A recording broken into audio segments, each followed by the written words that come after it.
मैं डॉक्टर संतोष कुमार उपाध्याय अभिनव भारत एकेडमी में एक बार पुनः उपस्थित हूँ।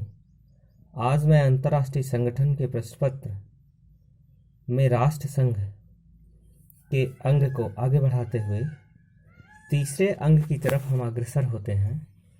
तीसरा अंग है सचिवालय, सेक्रेटरिएट। सचिवालय को राष्ट्र संघ का सर्वाधिक उपयोगी तथा निस्संदेह सबसे कम विवादास्पद अंग कहा गया है। यह एक प्रकार की अंतर्राष्ट्रीय नागरिक सेवा थी। इसका प्रधान एक महासचिव था, उसके अधीन 2 उप महासचिव, 2 अपर सचिव तथा लगभग 750 अन्य कर्मचारी कार्य करते थे। सचिवालय की नियुक्ति साधारण सभा की सहमति से परिषद के द्वारा की जाती थी। राष्ट्र संघ के प्रथम महासचिव ब्रिटेन के जेम्स एरिक ड्रम्ड, दूसरे महासचिव फ्रांस के जोसेफ एवनोल तथा तीसरे महासचिव आयरलैंड के श्री सिमरन लाइस्टर थे, जिन्होंने क्रमशः सन 1920 से सन 1933 तक, सन 1933 से सन 1940 तक तथा सन 1940 से सन 1946 तक पद पर कार्य किया। अगला अंग है अंतर्राष्ट्रीय न्याय का अस्थायी न्यायालय। राष्ट्र संघ संविधा के अनुच्छेद 14वें अनुच्छेद में कहा गया है कि परिषद अंतर्राष्ट्रीय न्याय के अस्थायी न्यायालय की स्थापना के लिए योजनाएं बनाकर राष्ट्र संघ के सदस्यों के समक्ष उसकी स्वीकृति के लिए प्रस्तुत करेगी।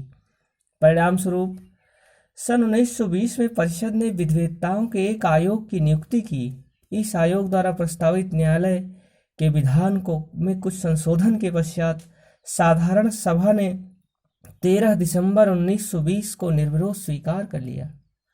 अंतर्राष्ट्रीय न्याय के अस्थायी न्यायालय में प्रारंभ में 11 न्यायाधीश होते थे, परंतु 1930 में इसकी संख्या बढ़ाकर 15 कर दी गई। ये न्यायाधीश 9 वर्ष की अवधि के लिए साधारण सभा तथा परिषद की संयुक्त बैठक में निर्वाचित किए गए थे। न्यायालय का प्रधान कार्यालय हेग में स्थित था। यह न्यायालय अंतर्राष्ट्रीय विधि की व्याख्या करता था और संधियों तथा अन्य पारस्परिक दायित्वों से संबंधित प्रश्नों पर निर्णय देता था। सन 1922 में से सन 1939 तक इसमें 65 विवादों पर विचार किया, 32 विवादों में निर्णय दिए तथा 27 मामलों में परामर्श दिया।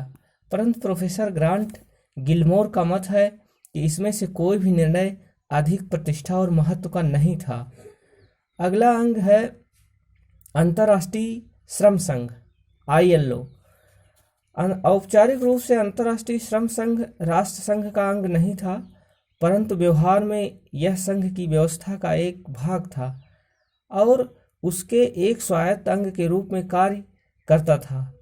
इसका संविधान वर्साय की संधि के भाग 13 में दिया गया था। इसका व्यय राष्ट्र संघ द्वारा किया जाता था, परंतु ऐसे राष्ट्र भी जिनके इसके सदस्य हो सकते थे जो राष्ट्र संघ के सदस्य नहीं थे। जर्मनी उस समय इसका सदस्य था जब उसे राष्ट्र संघ की सदस्यता प्राप्त नहीं थी। ब्राजील राष्ट्र संघ की सदस्यता का परित्याग करने के पश्चात भी श्रम संघ का सदस्य बना रहा और संयुक्त राज्य अमेरिका सन 1934 में सम्मेलन के सदस्य बन गया, परंतु राष्ट्र संघ का नहीं। इस तरीके से अंतर्राष्ट्रीय श्रम संघ के 3 प्रमुख अंग थे। पहला था सामान्य श्रम संघ, दूसरा था शासक सभा और तीसरा था अंतर्राष्ट्रीय श्रम कार्यालय। सामान्य सम्मेलन में प्रत्येक सदस्य के 4 प्रतिनिधि होते थे, जिसमें एक श्रमिक द्वारा, एक मालिकों द्वारा तथा 2 सरकार द्वारा चुने जाते थे। सामान्य सम्मेलन श्रमिक समस्याओं के संबंध में 2/3 बहुमत से समझौते या सिफारिशों से पास करता था। सदस्य राज्यों से यह आशा की जाती थी कि वे इन समझौतों को पुष्टि तथा कार्यान्वित करेंगे। शासक सभा तथा अंतर्राष्ट्रीय श्रम कार्यालय क्रमशः श्रम संघ के कार्यकारिणी तथा सचिवालय के रूप में कार्य करते थे। वे श्रम संघ का प्रधान कार्यालय जेनेवा में स्थित था। श्रम संघ का प्रधान उद्देश्य क्या था? श्रम संघ का जो प्रधान उद्देश्य था वह विश्व भर में श्रमिकों, पहला उद्देश्य था विश्व भर में श्रमिकों के लिए काम की दशाओं में सुधार करना। दूसरा उद्देश्य था श्रमिकों की आर्थिक सुरक्षा की व्यवस्था करना तथा उसके वेतन पेंशन की व्यवस्थाओं में सुधार करना। तीसरा था उत्पादन संस्थाओं के संचालन में श्रमिकों को सक्रिय साझेदार बनाना तथा श्रमिकों तथा इनके परिवारों के लिए कल्याण सेवा की व्यवस्था करना। तो इस तरीके से इसके 4 उद्देश्य थे।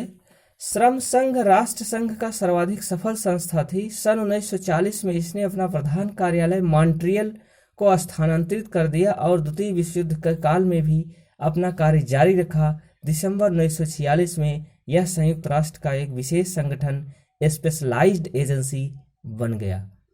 तो आज यहीं तक। अब हम अगला वीडियो राष्ट्र संघ के उसके अंगों, कार्यों, गतिविधियों का लेकर के आपके समक्ष पुनः उपस्थित होंगे। तो बहुत बहुत धन्यवाद।